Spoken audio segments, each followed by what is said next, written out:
Jadi langkah awal kita, saya itu punya misi ya, di wali kota itu transformasi birokrasi dan pelayanan publik dengan digitalisasi.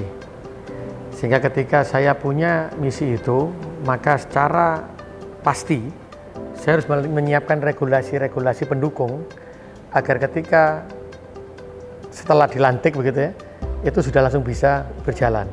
Saya berpikir bahwa ketika semuanya itu dilakukan dengan digitalisasi, maka akan mempercepat, melakukan efisien waktu, efisien anggaran, mempercepat, mempermudah, dan itu akan transparan yang terpenting, sehingga masyarakat percaya. Dan kami punya komitmen untuk menjalankan itu semua, dan yang terpenting adalah kami merasa harus memberikan pelayanan publik yang terbaik, yang cepat, transparan, bagaimana masyarakat bisa percaya kepada pemerintah kota. Itu yang menjadi dasar kita.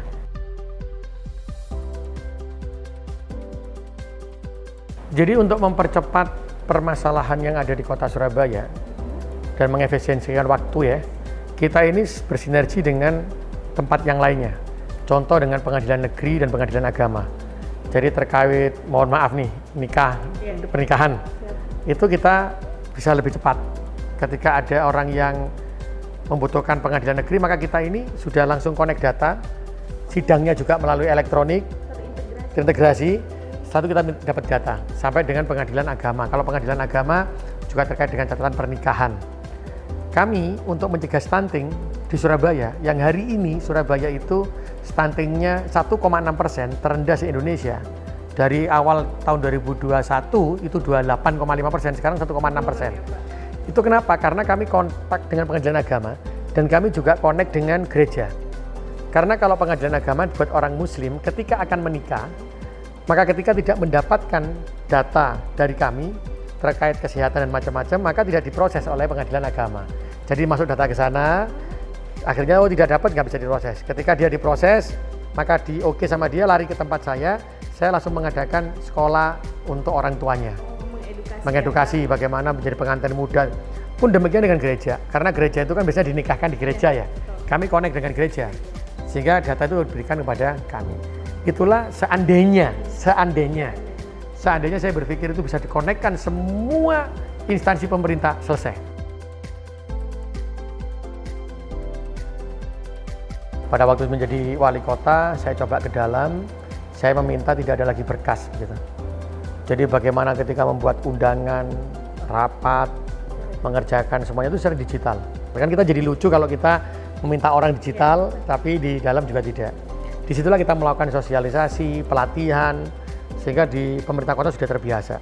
Jadi mulai kita penganggaran, pelaksanaan proyek, pencairan itu sudah semuanya melalui digital. Setelah itu selesai, kami mencoba meminta dan menugaskan dengan surat edaran itu semua pelayanan publik juga digital. Jadi seperti adminduk, perizinan, semuanya digital, full. Dengan harapan bahwa masyarakat itu akan percaya dengan kita. Bahkan adminduk kita itu nggak sampai 1 hari selesai. Jadi seperti ngurus urusan KTP, akte kelahiran, itu maksimal 1 kali 24 jam. Yang kita lakukan adalah sosialisasi kepada seluruh pegawai negeri yang ada di kota Surabaya. Kami juga dengan Badan Kepegawaian melakukan diklat, bagaimana dia care dengan digitalisasi. Pelatihan-pelatihan yang terus kita lakukan. Setelah itu yang terpenting adalah kami juga mengeluarkan surat edaran, tidak ada satupun di OPD yang melakukan kegiatan yang manual. Sehingga mau tidak mau mereka akan belajar semuanya. Jadi mulai kepala OPD sampai di bawah itu kita belajar semuanya menggunakan itu semua, digitalisasi. Jadi dari hasil itulah kalau saya merasakan ada di belakang saya ini adalah semua hasil real time yang dikerjakan oleh teman-teman semuanya. Sehingga saya duduk di sini saja saya bisa tahu yang namanya stunting hari ini berapa, PAD kita berapa, setelah itu penyerapan kita berapa, itu semuanya ada di belakang ini.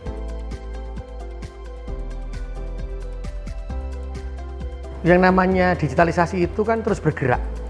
Yang terpenting kita adalah sustainable, berkelanjutan. Kelanjutan kita lakukan terus-menerus begitu. Yang kedua adalah bagaimana kita menyesuaikan dengan digitalisasi yang ada. Contoh nih, HP saja itu gampang berubah. Iya. Seperti aplikasi juga akan banyak berubah. Update terus. Bukan mau nambah aplikasi ya, tapi kita mengurangkan aplikasi jadi satu, tapi terus update. bagaimana perkembangan-perkembangan. Apa yang kita butuhkan, kalau ternyata bisa connect dengan instansi lain juga kita connect-kan, maka tidak akan pernah berhenti sebenarnya. Satu adalah komitmen sebenarnya. Komitmen ini adalah paling penting sebagai pemimpin atau wali kotanya, mau nggak berkomitmen menggunakan elektronik. Kalau dia komitmen, jalan pasti. Nah, ketika dia sudah punya komitmen, maka semua komitmen itu harus dipaksa, dituangkan dalam kebijakan-kebijakan.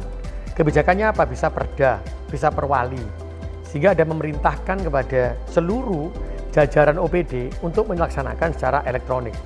Di sini secara otomatis pasti akan mendengarkan perintah dari wali kotanya, komitmennya wali kota.